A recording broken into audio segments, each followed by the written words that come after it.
Je voudrais remercier aussi la bonne collaboration avec les médecins de la gendarmerie et nos collègues des FFDJ qui ont bien voulu donner leur support et de leur présence aujourd'hui à cet exercice.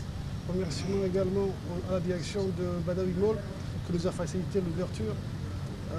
Mes remerciements aux hommes et aux femmes sapeurs-pompiers pour le bon déroulement, le professionnalisme dont vous avez fait l'objet.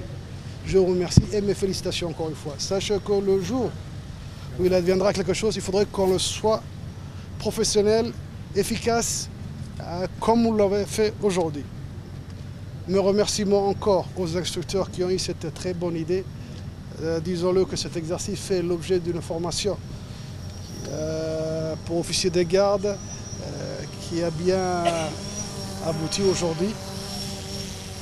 Encore une fois, mes félicitations et merci pour tous. Nous avons tous des manières de travailler, aussi bien gendarmes, pompiers que police.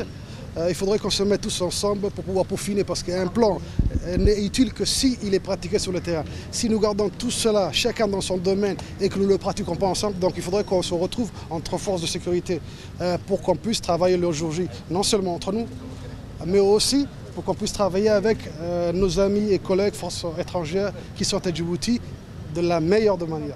Voilà, c'est une première pour aujourd'hui où on a suivi l'exercice qui a été bel et bien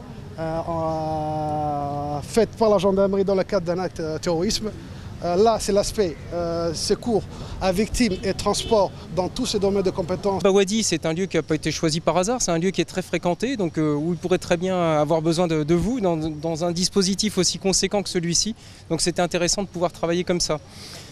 Le point particulier de cet exercice, qui est un exercice quand même d'envergure, c'est de pouvoir toucher du doigt le fait qu'il ne faut pas confondre vitesse et précipitation, urgence vitale et puis nécessité de vouloir faire vite. Donc voilà, le calme et le sang-froid, c'est le point clé de la réussite d'un exercice comme celui-ci.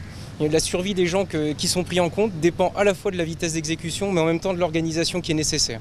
Donc merci à tous pour cet engagement.